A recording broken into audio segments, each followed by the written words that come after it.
Good afternoon. My name is Amy and I'd like to welcome you to Trihydro's 1,4-dioxane webinar.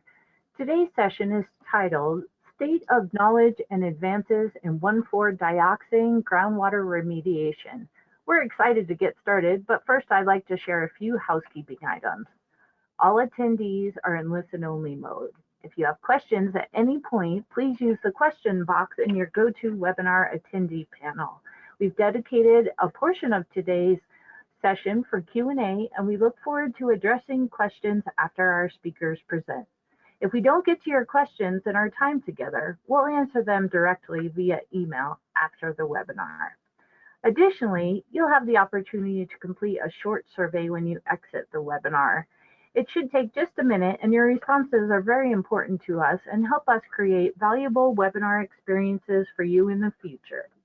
Finally, please be aware that due to the number of people viewing this webinar across the country, we may experience slight bandwidth issues, and thank you for your understanding during this time of increased online activity and remote work. With that, let's move on. We have 3 speakers today, and I will introduce each as we go. Our first speaker is Fritz Krem, Senior Engineer and Geologist from Trihydro Corporation. Fritz has 17 years of experience in environmental consulting.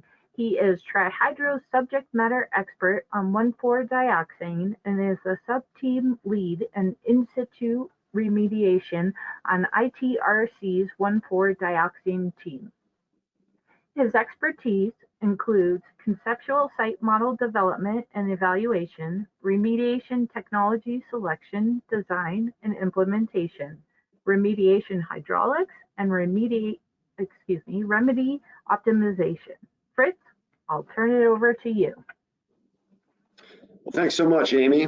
I'm just going to present a few introductory remarks here to get us started on the history, physical properties of 1,4-dioxane and this compound's current relevance. Just gonna tee those things up for our external speakers. Shaylee's gonna speak to absorption and biodegradation, and Jens will speak to advanced oxidation processes. So in the interest of time, we'll jump right in here. This first slide is from the ongoing ITRC team's 1,4-dioxane fact sheets. Those were released this past February. So this graphic is taken from there. On this slide, I'm going to start with the bottom. 1,4-dioxane is still used. It is still present in personal care products, other types of products that involve surfactants, also used in some manufacturing processes. So all of that's true. That being said, manufacturers are working to cut down on the amount of 1,4-dioxane in their products. Most importantly, though, 90% of the historical production in this country went to producing 1,4-dioxane as a stabilizer for 1,1,1-TCA. That solvent was introduced in and around the 70s. TCE was getting phased out due to health concerns. 1,1,1-TCA phased in. This graphic here shows the production over time. So key point here is that vast majority of use of 1,4-dioxane was to stabilize solvents. And then one point I would quickly want to make about 1,1,1-TCA, that compound is relatively unstable in the subsurface, so it will undergo an abiotic hydrolysis reaction and form 1,1-DCE. That process happens over the course of years to maybe a decade. So 70s era releases, there may well not be any 1,1,1-TCA left, but there could be 1,1-DCE. So not having TCA at your site does not necessarily mean that it was never used. 1,1-DCE might be a better indicator. So now I'll speak to the chemical properties of 1,4-dioxane a little bit. I figure many of you have heard this, but just want to touch on these quickly. 1,4-dioxane is very hydrophilic. It's essentially can be mixed with water in any ratio, i.e. it is miscible. So the relevance of that particular property are that it's easily leached into the groundwater from surface releases. Additionally, it has a low organic carbon partitioning coefficient, so it is not absorbed, typically thought of not being absorbed to soil particles. We'll hear some more on this in a little bit. So it has generally a low retardation coefficient, typically can travel at the same rate as flowing groundwater, whereas other solvents may move more slowly. Has a relatively lower Henry's constant, so therefore it is difficult to strip this compound into the gas phase. That's good because vapor intrusion issues are relatively less of a concern with 1,4-dioxane, but it does challenge air stripping in ex situ processes or air sparging as a groundwater remediation technology. Those typically do not work so well for 1,4-dioxane. Additionally, if 1,4-dioxane is in a waste stream that's being treated with an air stripper, that air stripper may pull out the other VOCs, allowing 1,4-dioxane to pass through because it is just so soluble and has a relatively low Henry's constant. Lastly, 1,4-dioxane is classified as a likely human carcinogen. The toxicology is still evolving. There's also some other potential acute effects. A key point on this slide is that the current EPA regional screening level, or RSL, 0.46, which equates to a 1 in a million cancer risk, so less than a part per billion. That is the range of endpoints that may be looked at for these remediation technologies. So another order of magnitude lower than TCE or benzene as an example. So spoke to the chemical properties, and those can line up to cause 1,4-dioxane to be quite persistent in the environment because it's soluble, not typically thought to absorb so much, can move with groundwater, can potentially form large plumes. Additionally, 1,4-dioxane has been thought to be recalcitrant to biodegradation.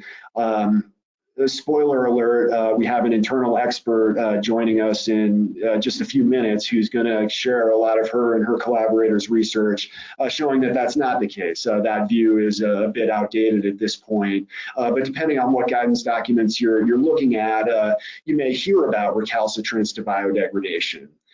So that can, under some situations, be true. I'll let Shaylee speak to that. But 1,4-dioxane can potentially form large plumes in groundwater. Last few minutes that I have here are going to speak to a few different points related to the relevance of 1,4-dioxane. This graphic is from one of Dave Adamson's papers. Shaylee was a contributor to this as well. And they looked at the EPA's UCMR3 data set and made this really nice map showing red circles where 1,4-dioxane was detected in public water supplies that were used by consumers at concentrations above the what they call the reference concentration. That is a toxicologically relevant value. It was, I believe, 0.35 in this study, so subparts per billion. So in this very large data set, 7% of the public water supplies that were sampled had 1,4-dioxane above this risk-based threshold. So this is definitely something that is individuals are encountering at different locations across the United States. One interesting side note, PFOS and PFOA were in that study. Those were detected far less often than 1,4-dioxane. So the PFOS, PFOA, they're getting all the press. 1,4-dioxane, and in this study, present in 10 times more public water supplies. Another incidence of relevance is, even though the US EPA has not promulgated a nationwide MCL, that has not stopped many states from having enforceable standards on the books in their regulations. This map is from the ITRC fact sheets. It's also going to be included in the forthcoming tech reg. Won't get into what all the different colors mean, but the vast majority of states have some sort of limit to 1,4-dioxane in groundwater, many of which are enforceable. So there are many incidences where, because of state standards, 1,4-dioxane has emerged, really. Lastly, we'll speak to one of several studies. Again, this is by Dave Adamson and Shaylee, other collaborators. In this particular data set, they looked at the California GeoTracker database, so a very large publicly available database. GSI has really done some very, very neat work in this area of environmental data mining. But anyway, what this study came up with was looked at all the universe of sites, about 2,500 or so different impacted sites that had VOC analytical data. Well, over 2,000 of those didn't analyze for 1,4-dioxane, so 80% don't know if it's there or not. 500 or so did, or closer to 600. Of those sites with 1,4-dioxane detections, it was commonly associated with 1,1-TCA or 1,1-DCE. I'm sorry, 1,1,1-TCA. So that relates to the use as a stabilizer in that solvent. Another interesting finding was that there were a goodly number of sites where TCE was detected, not those other TCA or their degradation products, along with 1,4-dioxane. Many different theories about why this would be. Some have speculated that dioxane may have been a stabilizer for TCE. That's not really been proven yet, but it's a possibility. Another possibility is that sites that use TCE may have also used 1,1,1-TCA, so multiple solvents used at these same industrial sites. Regardless of the reason, there is this association in this large data set between TCE and 1,4-dioxane without the detection of those other compounds. So with that, have discussed the prevalence, the chemical properties of 1,4-dioxane, and we'll pass things on to the next speaker to speak to absorption and bio.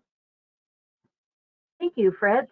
As mentioned, we're holding questions until the end, so if anything Fritz covered sparked a question, please submit that in the attendee panel at any time. Now, I will introduce Dr. Shaylee Mahendra, and she will share insights with us regarding 1,4-dioxane biodegradation and absorption biodegradation treatment traits. Dr. Shaylee Mahendra is a professor in the UCLA Department of Civil and Environmental Engineering. She received her PhD from the University of California, Berkeley. Her research expertise is in biogeochemical processes in natural and engineered systems, degradation of 1,4-dioxane, PFAS, and many other emerging contaminants, applications of molecular and isotopic tools, energy positive wastewater treatment, and enzyme vaults for water treatment and bioremediation. Shaylee has received several prestigious awards for her research and teaching, and she serves as an editor of Journal of Hazardous Materials and JHM Letters. Shaylee, we look forward to learning more. Thank you, Amy, and I want to express my thanks to Trihydro organizers for inviting me to share some of my research, kind of myth busting here about dioxane fate and transport and implications for remediation. So let me start out by saying, Fritz, thank you, was a really good setup and identifying the conventional knowledge, the conventional understanding that dioxane is so hydrophilic and has a very stable molecular structure, so it's hard to degrade. But all's not lost yet. This can still happen, and I'm sharing some of my new data. Up until a decade ago, yes, it was largely considered not sorbable and not biodegradable. So here it is. It can be sorbed, and the benefits, the implications for environmental engineering and science professionals are that it can remove contaminants of concern, co-contaminants like chlorinated solvent and other organics that are found together with dioxane. So absorption definitely has that advantage. There are no bonds formed or bonds broken, so there's no reaction products or potential toxic reaction product. And many adsorbents, such as clays and biochar and granular activated carbon, can be relatively inexpensive as compared to more energy demanding technologies. But on the flip side, there are limitations of sorbents. Ultimately it's a game of musical chairs. There's only so many spots where a molecule can get attached. So there's a limited capacity. When a molecule is attached, in this case dioxane, it can also be detached if the chemical equilibrium shifts towards more dissolved species rather than solid adsorbed species. And then once you do have dioxane and co-contaminants adsorbed on the media, then it needs to be regenerated or disposed and landfilled and other considerations. So it's important to recognize that we are now seeing something that's considered infinitely soluble in water. There are commonly available things that can temporarily adsorb dioxane, and there's a place for that in the world of remediation. So I'm sharing some of my research. This was published 2 years ago in Environmental Pollution. So this is a Langmuir isotherm of granular activated carbon in batch studies. We have conducted some column studies we shared in forthcoming publications, but also at the TEL conference next year. So dioxane is pretty well, about 35 or so milligram per gram of GAC would be the sorption capacity. So that does work. In addition to GAC, there are certain zeolites, natural or synthetic zeolites, that can adsorb 1,4-dioxane. There are two examples here, ZSM5, which is more commonly used in the hydrocarbon industry for cracking and separation purposes. Also a titanium silica-based zeolite, TS1, we've published on both of those, are pretty effective at adsorbing dioxane as well as co-contaminants like chlorinated solvents. Relatively speaking, TS1 and ZSM5, their capacities are about 85 and 65 milligram per gram as compared to 35 milligram per gram for granular activated carbon. So it's there, probably 2 to 3 times higher capacity, and that could really help extend the operational lifetime before you need to swap out the sorbent media in situ or ex situ treatment system. So as I said, once dioxane and co-contaminants are sorbed on the material, then you need to deal with it in ways that you can generate them. There are current heat-intensive physical chemical technologies like steam regeneration and other chemical regeneration. Sometimes biological regeneration of sorbent materials is also practiced, definitely for other contaminants. And I'll walk you through some data that would demonstrate that can also be done for dioxane. So when you have sorbent media and then you start growing biofilms on it, the media is obviously pretty amenable for cells to attach. It serves as a really good surface and retention. It can help slow the migration if it's in a system such as permeable reactive barrier or other well media. The chlorinated solvents are much more hydrophobic than dioxane itself. So the same media that we are employing for dioxane sorption would also be useful, much better for chlorinated solvents. And when you're regenerating biologically these sorbents, it can serve as a real-time extending the capacity of the sorption. And biodegradation process, unlike plain old sorption, actually can convert dioxane into something else, ideally less toxic sometimes, and I'll share some results all the way to CO2. So there is no dioxane left to be desorbed if the chemical equilibrium shifts in a way that sorption is less favored. So just like I said, about a couple of decades ago, when I started my PhD, dioxane was really considered to be not biodegradable.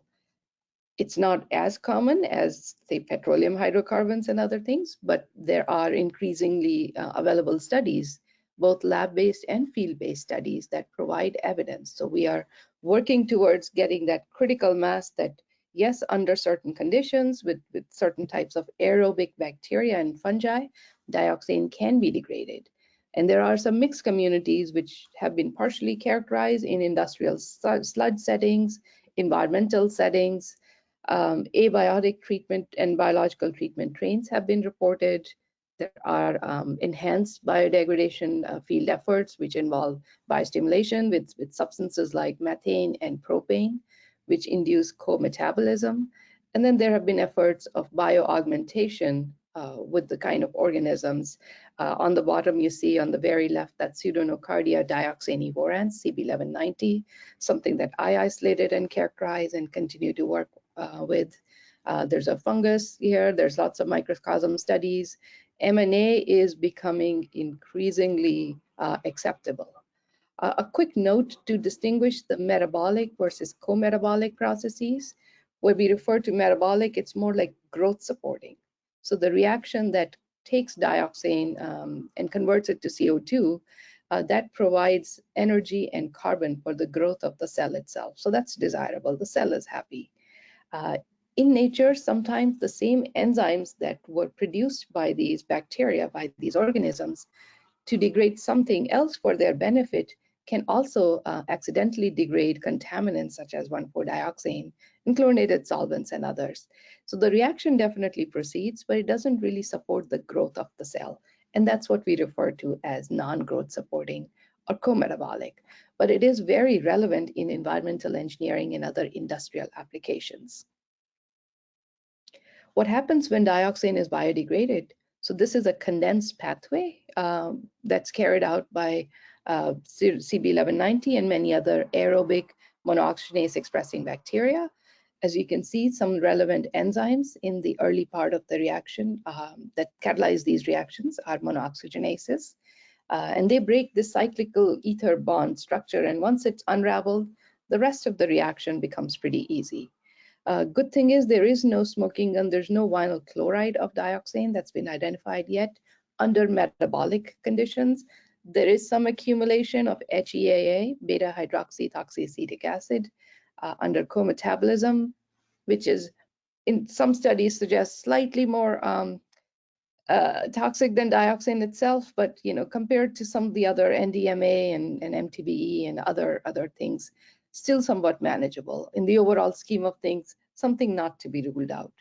But under metabolic conditions, you can achieve complete conversion to carbon dioxide. So dioxane can be mineralized. And some critical intermediate glyoxylic acid, really common metabolic, simple organic compound, actually serves as the switch where a certain organism, if that can use it, will metabolize dioxane, the others probably co-metabolize dioxane. And that has to do with energy generation, energy recovery.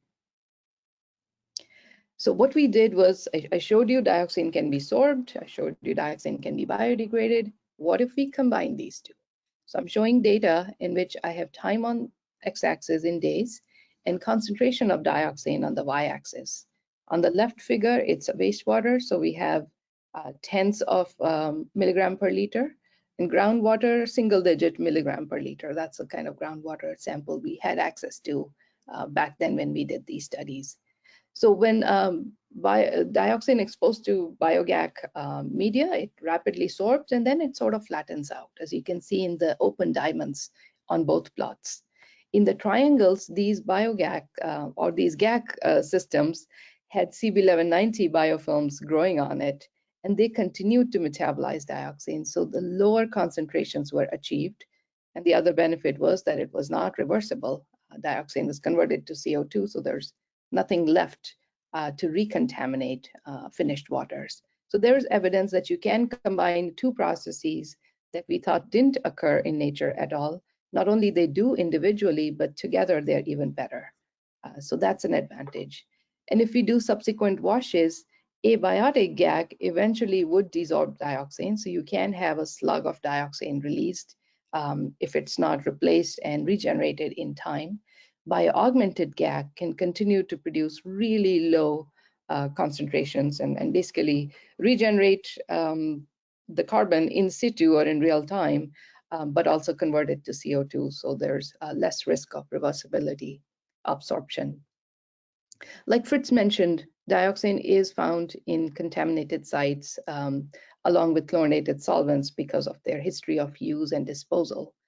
Some of the work that we published was not very encouraging, but it is important to know that many of these chlorinated solvents, especially the degradation products of trichlorinated compounds, tend to be inhibitory for dioxane biodegrading bacteria. So you could have the best dioxane degrader out there, but sometimes things like 1,1-DCE and cis-1,2-DCE can actually inhibit those microbes. So yes, all is not lost, but it is important to understand that and take that into account in predicting rates and conceptual site models. Again, biofilms can come to our rescue. There have been other evidence, again, from my work and other people's work, that if bacteria are growing attached rather than planktonic conditions, and biofilm attached growth is more relevant to subsurface contamination anyway, then those biofilms, they produce these exopolysaccharides. They're able to trap some of those inhibitors, in this case, hexavalent chrome, but it also applies to chlorinated solvents and other organic inhibitors. And that allows 1,4-dioxane biodegradation to proceed better than what you would normally expect given those concentrations. So there's ways that inhibition can be mitigated by attached bacteria. So in the next 5 or 6 slides, I'll show you a cascade of curves that look like this. So let me just orient you on that. On x-axis, we have time in days. On y-axis, I recognize this is higher concentrations, but just to get the proof of concept, just to get the message across, I'm sharing these sets of data. Others are in our publications, and we'll also share that at Battelle next year. One of my students has won the Battelle Student Paper Award, and so I don't want to steal his thunder. So those would be in the ppb levels, which are more relevant to many contaminated sites. And there's a little more complexity to that, so I'll let him explain that. But this is what I can show to convince you. So you'll see 2 sets of curves, blue, dark blue, navy blue, and aqua blue, and then dark, light red and maroonish colors. So the red curves are abiotic sorptions. So darker color is when dioxane is the only contaminant in these lab-based studies, and lighter red is when dioxane, as well as about 2,500 ppb TCE was also present. On the blue curves, again, dark blue, navy blue is bioaugmented with CB1190, the GAC itself, and dioxane is the sole contaminant, and in the lighter one, it's TCE. So as you can see in planktonic cultures, in the slide that I showed you previously, TCE present, 1,1-DCE, 1,2-DCE presence really was strongly inhibiting dioxane biodegradation. In this case, the attachment, the sorption, kind of pretty much rules that out. It negates any inhibition. So that's a good thing. The second thing to notice is that the capacity of granular activated carbon is almost regenerated. The red curves over multiple cycles, they have depleting capacity for more sorption, but biologically activated or augmented carbon can achieve a much larger, almost original amounts of capacity for sorption of dioxane. So we're reporting measurement of dioxane. Same story here, cis-DCE, the curve looks very similar to that with TCE. Blue plots are lower than red plots, so bioaugmented is better than abiotic, but also the presence of the contaminant, cis-DCE in this case, is not providing any inhibition to the sorption and the biodegradation. Things get a little tricky with 1,1-DCE, and we knew that in planktonic cell, pretty much it was a deal breaker, everything shut down, biodegradation. Here there is inhibition, but not as much. Again, blue curves, the bioaugmented curves handle the degradation of dioxane much better, even in the presence of 1,1-DCE, as compared to the same competition that happens for the sorption site for dioxane as well as 1,1-DCE, even in the abiotic systems. So overall, biological is better for regenerating the capacity and also preventing inhibition. When we put them all together, I think it was really pivoted by whether 1,1-DCE is present or not. The others were not that harmful. And if you want to see, this is 2,500 ppb of TCE and 2,500 ppb cis-DCE and 1,1-DCE. So pretty large amount of inhibition, but bioaugmented conditions did really well as compared to abiotic. And all of them thrown together, all these curves, it looks messy, but I'm just overlaying all of them. Again, the take-home message is bioaugmented is better with respect to preventing inhibition and regenerating the capacity of the carbon. So how do we know what is really happening with biologicals? So we need evidence, we need markers, we need monitoring tools, we need a smoking gun that everything I just said that was taking place biologically is indeed a biodegradation and not an artifact. So in some of my previous work done in collaboration with Lisa Alvarez-Cohen at UC Berkeley and others at Joint Genome Institute, we sequenced the whole genome of CB1190 strain using the sequences available for potential monooxygenases, and there are about 2,000 of those. We picked some of the ones that we thought were relevant. We selected those and designed the primers for qPCR, went ahead and validated them in pure culture studies, in microcosms, and directly in field experiments. And I'll show you some data about M&A, which would be of more interest. Other things are in our publications, and I think TriHydro has included many of the publications that are referenced here in our talks as part of the webinar handouts.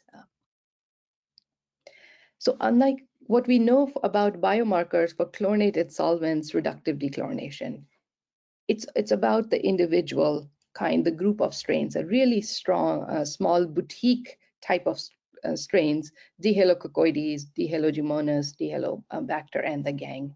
If they are present, it's a really good chance that chlorinated solvents would be reductively dechlorinated.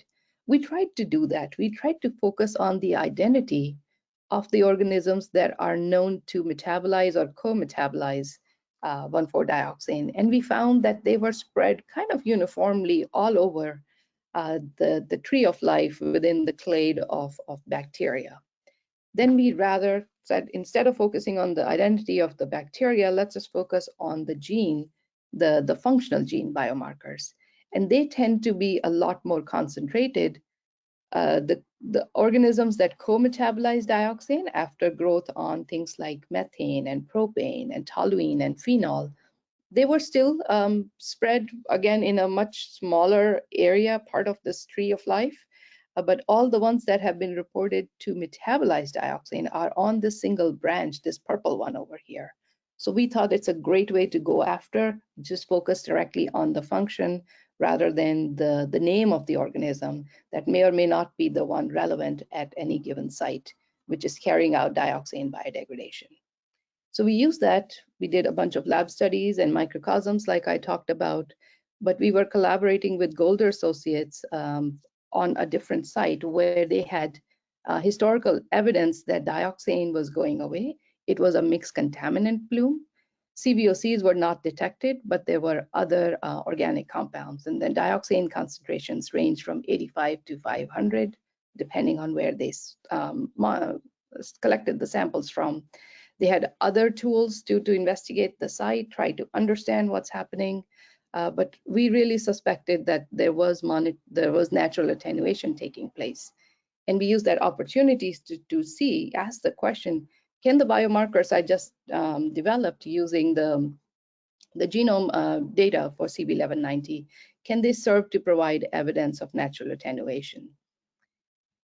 And looks like, yes, natural attenuation was definitely happening. The source for this site is somewhere in the bottom right corner. The plume migrates in the northwest direction. And there were these data and data available over 6 years, and the plume was definitely shrinking. So when we sampled directly, collected groundwater and extracted total nucleic acid and PCR'd them using the biomarkers right away, the presence of these relevant genes tracked with the receding plumes. Where we thought there was strong natural biological activity, there was no treatment done. That's where some of these biomarkers actually lit up and pretty well. So anything that has a red circle is the dioxane monooxygenase itself. So that is induced by dioxane, but it's the enzyme that actually biodegrades dioxane, the first step. ALDH is another complementary biomarker which responds to the degradation product of dioxane, which have aldehyde functional groups. So together they work as a really good team and provide pretty solid evidence of biological degradation. And those green circles all over are where both of them were detected significantly above our detection limits at that time. And over the years, we have worked together with Microbial Insights and other collaborators to work on better sampling methods and sample processing methods and lowering the detection limit by changing the chemistry of our PCR reaction. So we are able to do that much more accurately than earlier. And putting all those data together, not just from this site, several other studies, we're at that point where we can actually take these copy numbers, fold change of copy numbers of dioxane monoxidase and aldehyde dehydrogenase coding genes and plot them against the amount of dioxane degraded. So this could be on its way semi-quantitative or quantitative estimation of biodegradation rates that are found in natural attenuation as well as some enhanced biodegradation efforts. So that would serve as a pretty solid confirmatory and quantitative method to confirm the biodegradation of dioxane in the environment. So I just want to summarize and point out some key takeaways. As I hope I've convinced you, dioxane can be sorbed and biodegraded independently and together. And when you bioaugment GAC, it outperforms abiotic GAC. You achieve lower concentrations of dioxane in the supernatant, and also the real-time regeneration of the sorbent is also achieved. In addition to GAC, there are some zeolites that have even higher adsorption capacities, even in the presence of CVOCs. So then they could also work really well over multiple loading and bioregeneration cycles. Inhibition was mitigated because of sorption itself, as well as the extracellular polymeric substances secreted by the bacteria as they were forming biofilms on these sorbents. And individual CVOCs, especially TCE and cis-DCE, had little effect on the removal, but mixtures with 1,1-DCE slowed down the removal rates. But overall, so much better than what you would see in the absence of sorbents. So that's definitely better. A few more points about the biomarkers. Now we do have a set of genes, DXMB and ALDH, and I recommend using both rather than just one as biomarkers for really confirming dioxane biodegradation. We have successfully validated them in a large number of samples now, so we have a pretty good quality, amount of confidence.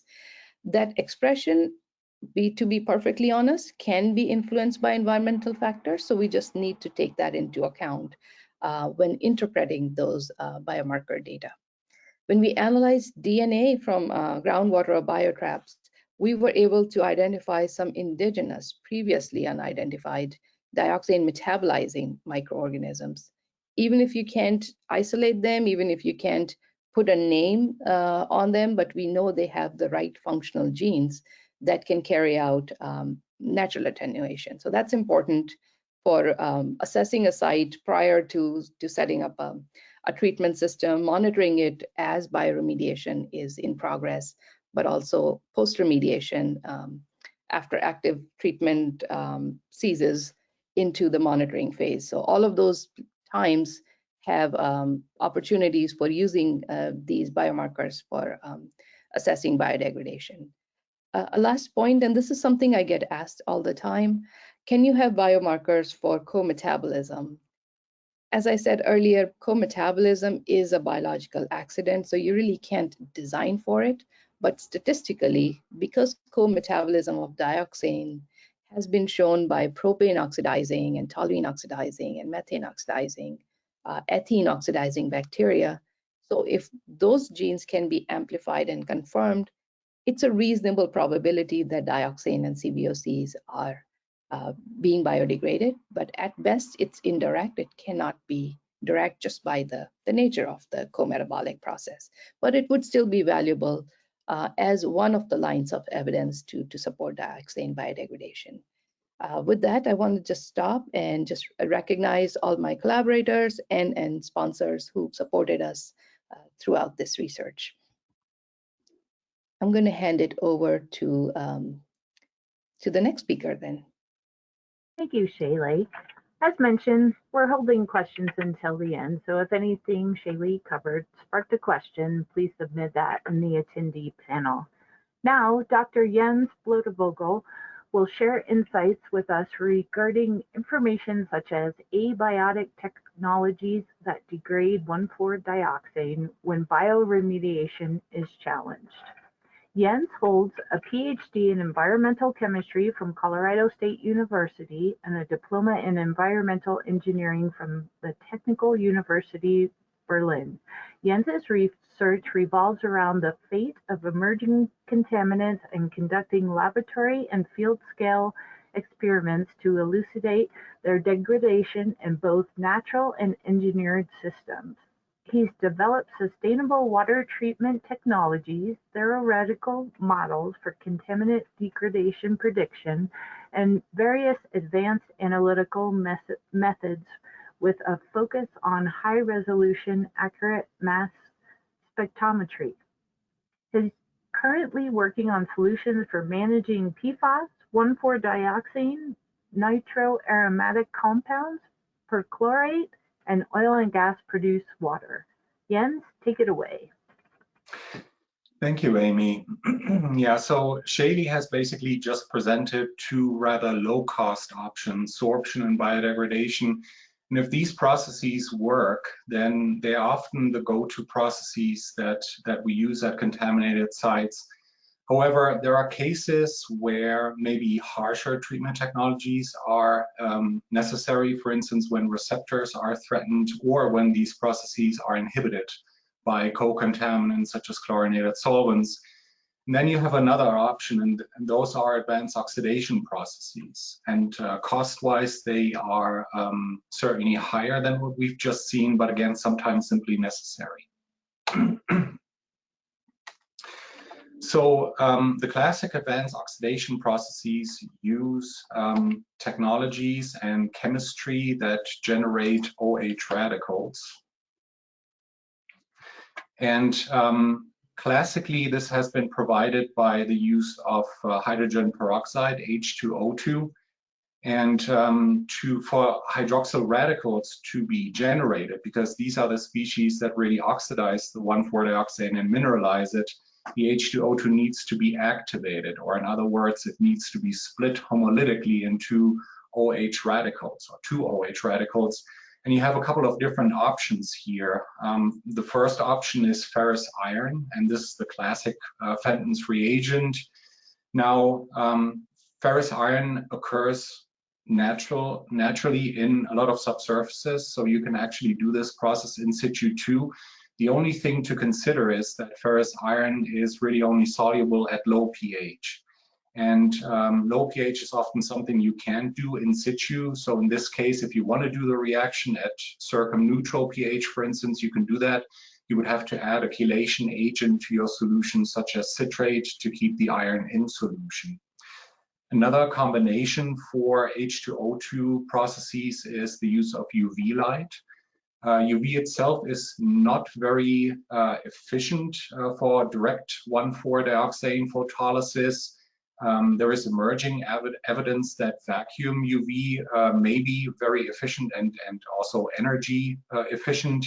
But in general, UV is used in combination with catalysts such as TiO2 and photocatalytic processes, or it can be used to split the H2O2 and provide the hydroxyl radicals that are needed for advanced oxidation of 1,4-dioxane. Now, with all light-driven processes, you do have to make sure, though, that your water is quite free from turbidity and iron, for instance, and other species that may take away and absorb UV light and take away from the power that is being provided. And then finally, and this is a combination that has become especially popular with 1,4-dioxane because it works very well and has been shown to lie at the lower end of chemical consumption, is the combination of H2O2 with ozone. This is a process that is well established, has been implemented at very large field scales to treat large groundwater volumes contaminated with 1,4-dioxane. And again, another process here that can provide OH radicals for the oxidation of 1,4-dioxane.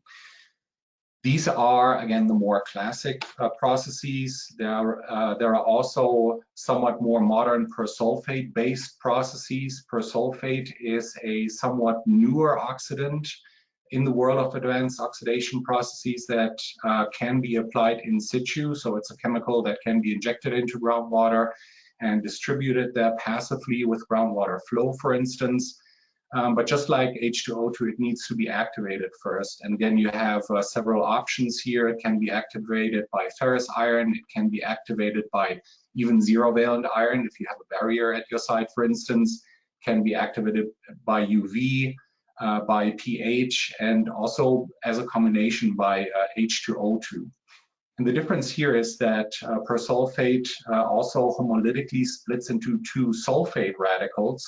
And sulfate radicals are likewise very effective for 1,4-dioxane oxidation all the way to mineralization. And then depending on the pH, it can also generate OH radicals. So the pH somewhat governs here which radical is effective, but both do the oxidation of 1,4-dioxane. The only thing to consider here is that sulfate radicals are a little less unspecific compared to OH radicals in the oxidation of, for instance, natural organic matter. And they are thus they are longer lived. So once injected, you can achieve larger radii of influence with this.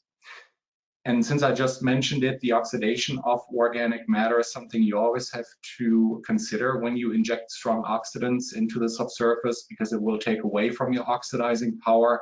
And so before you go to a field site and implement this process, you want to test the soil oxidant demand and make sure that the chemicals that you are injecting are actually working on the contaminant you want to remove.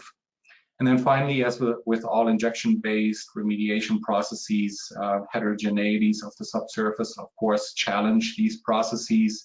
And the contaminants are in low K zones, for instance. They are hard to reach by these species, but to a certain degree, it can be very successful. A somewhat newer option for advanced oxidation processes is electrochemical treatment. And this is a technology that we've been working on over the past few years. And it is a technology that solely relies on current, electrical current that is being provided and does not require any chemical addition.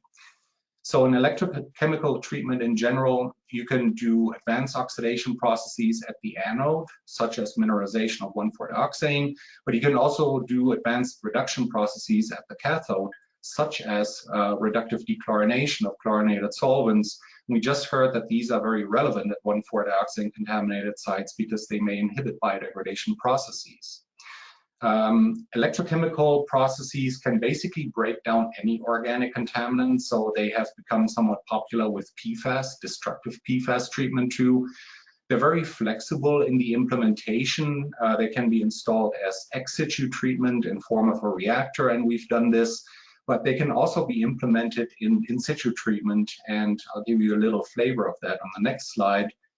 The one thing to keep in mind is that water is a great redox buffer. And so when you provide electrons and electrical current with sufficient power into an aqueous phase, most of the electrons are basically wasted in the generation of oxygen at the anode and hydrogen at the cathode.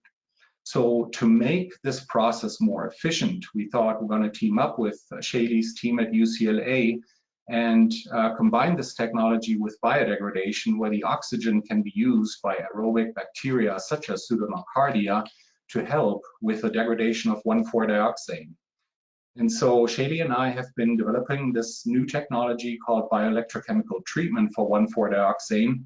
And the idea here is that when you combine these processes, you do still have the direct anodic oxidation of 1,4-dioxane just based on electrochemical processes.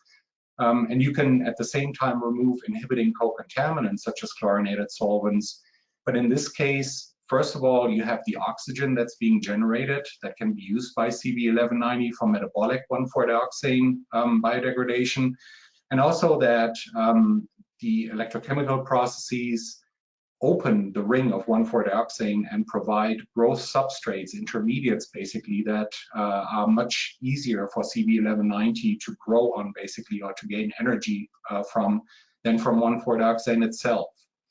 And so the overall idea, or one of the ideas how we intend to implement this technology, is we are using mesh electrodes that very much look like window screen. They can be implemented on, or they can be mounted on vinyl sheet pile and sunk into the subsurface. So you basically get a reactive barrier, and you can run this treatment passively in situ, or in an above ground reactor, for instance, if you prefer more control. But there are very many ways in which this can be implemented. And so to illustrate how effective this treatment is, I'm showing some results here of our research. You're seeing results here from electrochemical flow-through reactors on the right-hand side, where I plotted the normalized 1,4-dioxane concentration as a function of distance through the reactor from the left to the right. And these three black dashed lines, those are the electrode pairs, or mesh electrode pairs, where the water flows through. And if you compare the dashed lines, then you can see that abiotic electrochemical oxidation is effective for 1,4-dioxane, and it increases with increasing applied voltage. That's no surprise. But once we inoculated these reactors with shady CB1190 culture, then you can see when you look at the solid lines that the degradation efficiency at both applied potentials increased dramatically. So we're looking here at results for an experiment that had a starting concentration of 100 milligrams per liter 1,4-dioxane, which may be orders of magnitude higher than you have it at a contaminated site. But we broke down these concentrations in the solid blue case with bioelectrochemical treatment to below our detection limit of 3 micrograms per liter within basically just a few centimeters or a few minutes to hours of treatment time, certainly after the second electrode pair. So meaning that even if your site has much lower concentrations, these findings are still relevant. And the bottom line is that we can reduce 1,4-dioxane by several orders of magnitude quite rapidly, likely to below the very strict sub-ppb regulatory limits that exist in many states. The nice thing is 1,1-DCE, which is the hydrolysis product of 1,1,1-TCA, as Fritz had explained. It is also the strongest known biodegradation inhibitor. So if you have inhibition at your site, electrochemical treatment removes 1,1-DCE, just similarly efficient to 1,4-dioxane and potentially other organic compounds, which would then enable biodegradation of 1,4-dioxane.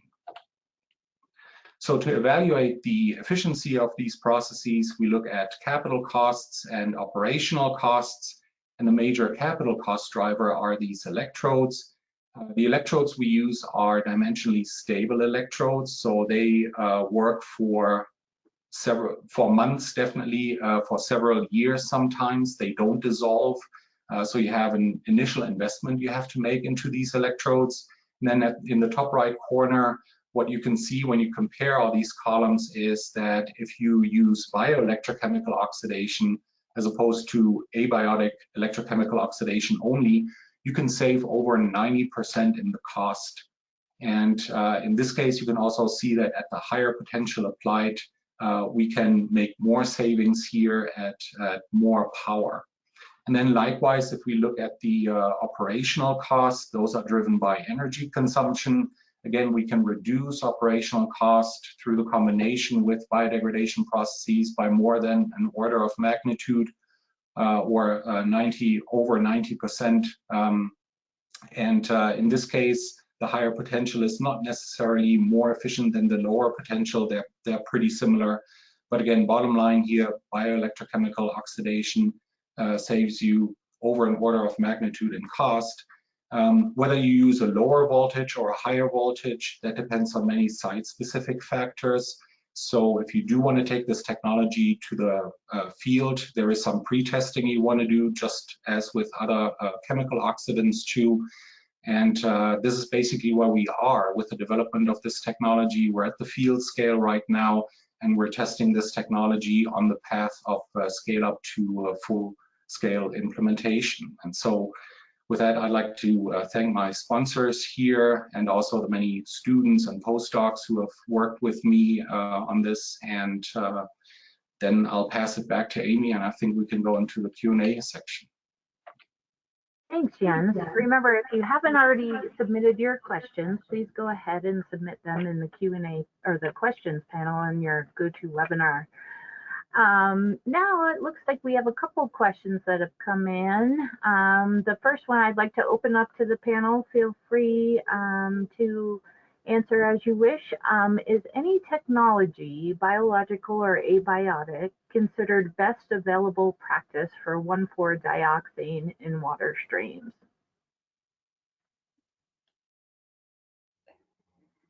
Depends. Yeah, nothing specific. Depends on the concentrations, depend on the other site conditions. I have my favorites, but I wouldn't say there's one thing that would fit everywhere. Okay, thank you, Shaylee.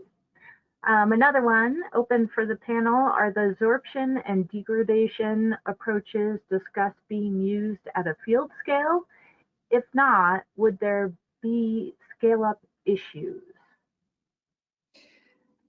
I can answer that too. Yes, we do have some active projects that are going on at various DoD sites and some industrial sites where we have some ex situ reactors piloting the bio-augmented sorbents. And yes, you're right, we're learning a few things about scale-up processes, taking the technology from the lab to flow through systems at the pilot scale. So we hope to be able to share those results in time for Battelle next year. Great. Shaylee, another one for you. Are there any known circumstances where biodegradation of 1,4-dioxane can occur under anaerobic conditions? If not, what is the floor minimum redox level below which biotransformation will not occur? Again, very important question. Yes, many subsurface aquifers are anaerobic. So the important distinction is that some dioxane degrading bacteria can survive anaerobic conditions, and they will do other things, but they cannot degrade dioxane, oxidize dioxane under anaerobic conditions. That said, I do think it is possible for dioxane to be anaerobically biodegraded. And if I may put my professor's hat on for a minute, it would be anaerobic oxidation rather than reduction. So not something that happens with chlorinated solvents and metals. It will still be an oxidative technology. Dioxane will very likely go towards low molecular weight acids or even CO2. It's just that the terminal electron acceptor may not be oxygen, could be nitrate, could be something else. With respect to minimum oxygen levels, we've done some studies in the lab in microcosms and also some biotraps in monitoring wells.